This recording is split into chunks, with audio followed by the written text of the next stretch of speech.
Hi, my name is Kevin, and I collect old irons. A lot of the old iron collectors are especially enamored of the small irons. There are some old iron collectors, that's all they collect are the small irons. I have had something of a special taste for the larger irons. And also, as you know of me, I have a taste for the stands, also known as trivets, associated with the irons of any size.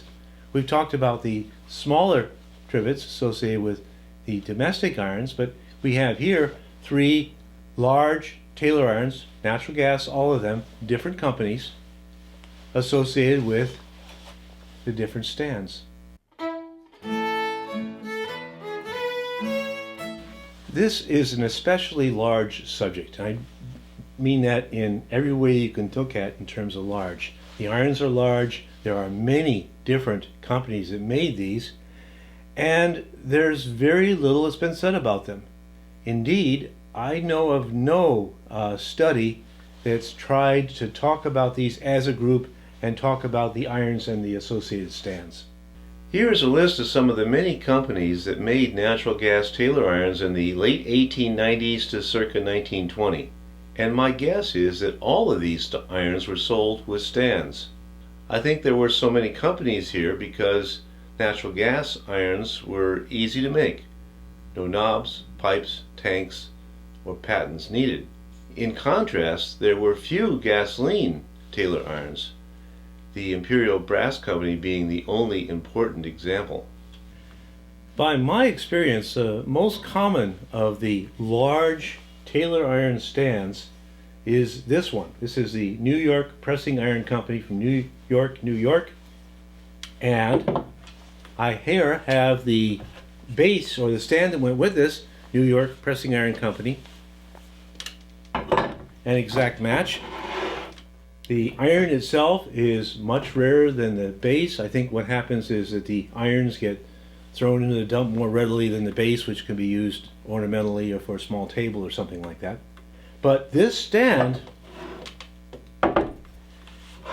is very commonly seen with different markings. I have here a Beach and Rust Company, New York. The Koenig Company made bases like this. We saw in the previous video the Stockwell and Company with a base like this. And I've seen a lot of these with different markings. I haven't bought them over the years. They're just either too expensive or I don't have room for them. But I'm going to guess there are maybe a dozen different companies, different markings on stands that are exactly like this. And I think what happened here is maybe the original company, New York Pressing Iron Company, presumably, sold molds to the other companies, or maybe there were other complicated relationships. We're having a great business with this. We're gonna contract with another company to fill some of the needs that we have to keep up with the market and so forth. Another group of Tailor stands that are very common are this one here. Here's a larger one, same company. The insignia in the middle has an R with a CO, and that stands for the Rosenbaum Manufacturing Company in New York. And I have here a iron that goes with the stand. I need to tell you, I did not get these irons and stands together. I'm making the connections, finding these irons and finding the stands differently, and then putting them together as a pair. This is called the Rose iron, Rose I guess for Rosenbaum, and there are many associated variations on this. Some have the natural gas attachment on the back, and etc. For this one, I do not have the Rosenbaum iron associated with it, but I do have this one, which fits very well enough that I can, it's not a perfect fit. And this is from the Crane Company. Now, did this iron use this stand? Maybe, maybe not. I have never seen any Crane stands, so the Crane Company might have bought some stands like this, or might have had some unmarked stands, and there are a variety of unmarked stands that we could be talking about here as well. These are a couple of irons from the Joseph Gross Company in Chicago. They both have 1898 patents. I have seen these in many sizes. I picked up one of these years ago, and I picked it up just because it was smaller and represented the company without being large. I picked this one up at the recent Bruce Baumack auction, and they are 6 or 7 sizes altogether. I think there's at least one, maybe 2 sizes longer than this one. And the problem here, for me, I know these had stands. They had to have had stands. All the competitors had stands, but I know of no stand with gross markings on them. But I do see this stand abundantly. And here I'm making a guess, and that is that the gross company may very well have used one of these stands. Exact fit here, and again, a very common style, similarly common to the irons that we're talking about.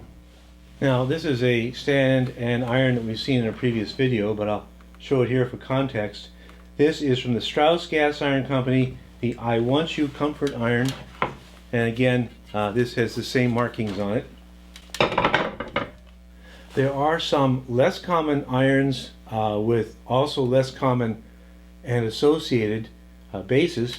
This is the Stewart Company from Birmingham, New York, patented 1901, and these come in various weights. I think they're all the same size. They just have some more metal on them to make them heavier. Natural gas, and this is the unmarked stand that I believe to be associated with the Stewart iron. So if you have one or more of these, you need to be looking for one of these. And this is another company that I don't see much of. Recently picked one up. This is the Jasper Company of New York. Again, about the same size as some of the other irons that we saw at the beginning of this video, but with a different stand. Sort of the same kind of shape, but has a wavy bottom here, and corrugated, maybe the right word. Jasper Company, New York. And as always, there's unusual items. This is a stand, fairly rusted, from the National Laundry Journal. Offering subscriptions for $1 a year. Was this associated with an iron at all? My guess is not. This is an advertising piece. Here are a couple of stands, unmarked. I'm sure this is American. I have seen smaller trivets of this general configuration as well. Company is unknown. Here is a trivet, big R, some holes in the sides. By my experience, this comes in 3 sizes, fairly uncommon, and I have no idea what company the R might relate to. And there are many other mystery pieces. I've got a couple examples here.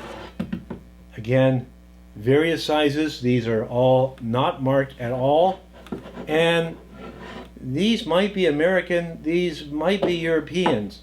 The European countries, particularly Germany, also England, went through their own period of making natural gas irons, early 1900s, and also with trivets. The trivets in Europe usually do not have company markings on them, so there's lots of these kinds of things you pick up at the auctions without knowing what they're associated with, and you probably never will know what they were associated with. So there you have it. This is what I know about this very large, complicated group. Obviously, my research here is not definitive. There's a lot more to learn, and this will be an ongoing piece of research. I think the odds are very good that many of the iron collectors in my audience have their own examples of these, different than the ones I've shown. So if you have some pictures, irons, trivets, irons with trivets, please send them to me. I'd like to do a piece in Pressing News or something like that once I have a more complete list of data. As always, Please subscribe, send me your comments, send me your questions. Thank you very much.